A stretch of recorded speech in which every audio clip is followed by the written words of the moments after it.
Hello, this is Acting Superintendent Robert Gregory, here to give you an overview of our hybrid instructional model.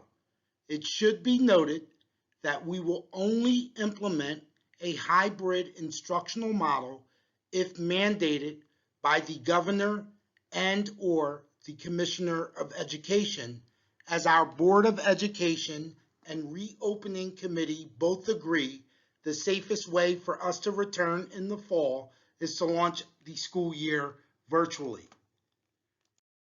The purpose of a hybrid instructional model is to reduce the number of students reporting to school by 50% on a given day to ensure schools can practice social distance guidelines and other health and safety safeguards outlined by the CDC and New Jersey Department of Education. In a hybrid instructional model, a typical class of 20 to 25 students is divided into two cohorts, Cohort A and Cohort B. Each cohort would have roughly around 12 to 13 students in it. As we learn from issuing our family reopening survey, families in Hillside would prefer an alternate day of the week hybrid instructional model. Therefore, a Monday, as an example, would be considered an A day. All students assigned to Cohort A would report to school for live in-person instruction. Students in Cohort B will remain at home and participate in synchronous instruction. Synchronous instruction is when students are learning the same exact thing from a different location. We will be live streaming instruction into our classrooms for our students at home. On a B day, our Cohort B students will report to school for in-person instruction, while Cohort A students are at home participating in synchronous instruction. Here is a sample 10-day hybrid instructional model calendar. As you can see, Tuesday, September 8th would be considered an A day. Students assigned to Cohort A will report for in-person instruction on that day, while Cohort B students are engaged in synchronous instruction from home. On Wednesday, September 9th, which would be considered a B day, students in Cohort B would report for in-person instruction, while students in Cohort A remain at home for synchronous instruction. Over the course of a 10-day period of time, all students are attending school for 5 days and learning remotely for the other 5 days. We would continue to follow our universal bell schedule. When reporting for in-person instruction, students would have to adhere to health and safety safeguards established by the New Jersey Department of Education that will be outlined in our school reopening plan. There will be 10 critical areas of operation that you can peruse through so you understand exactly how we will be practicing social distancing in our schools. So now, let's take a look at a typical day in the life of students following a hybrid schedule. Today is an A day, and students in Cohort A are traveling to school one of 3 ways. They're either walking, taking a bus, and/or being driven by their parent. Prior to departing their home, they are pre-screened by their parents for COVID-19 related symptoms. Their parents will sign a pre-screening form indicating their child is symptom and fever free. The school must have a copy of the form on record for any child to attend for in-person instruction. Additional instructions and procedures related to pre-screening will be shared if in fact we are mandated to implement our hybrid instructional model. All students and staff and visitors reporting to any school will be required to wear a CDC-approved facial covering at all times during the day.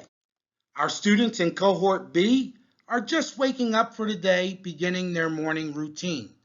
We strongly encourage parents to ensure their children are engaged in a daily routine, regardless of reporting for in-person instruction or participating in virtual learning. If a student in Cohort A takes the bus, they will be pre-screened by a bus aide for COVID-19 symptoms and will not be allowed to board the bus if in fact symptoms are present and/or their pre-screening form is not on record.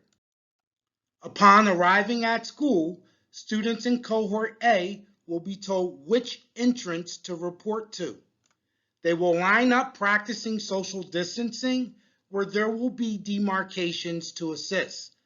They must keep their mask on at all times unless a medical condition prevents them from doing so. Prior to entering the school, they will be pre-screened for symptoms by a caring adult. We will also ensure their pre-screening form is on record. We have established quarantine rooms in all of our buildings. If a student is displaying symptoms, a caring adult will escort them to the quarantine room where a nurse will take their temperature and examine them. If symptoms exist, they will not report to class. Instead, stay quarantined until their parent or caretaker arrives to pick them up. No individuals can enter our buildings without masks. At each entryway, we will have hand sanitizing stations. Students will be required to sanitize their hands prior to reporting to class. They will be escorted by their teacher in our elementary schools and will not report to any common areas like the cafeteria or gymnasium. Instead, they will be provided a grab-and-go breakfast that they can eat during homeroom. Our students in Cohort B are prepared for their virtual day of learning and log into homeroom for morning announcements, attendance, etc. They click on their first period class in Canvas where they will be able to see and hear the lesson for the day. Keep in mind, synchronous instruction means students are engaged in learning the same exact material, but from different locations. Our students in Cohort A throughout the day will have to wear their mask and walk in hallways following certain patterns. Our custodial workers will increase cleaning of common areas using CDC-approved disinfectants.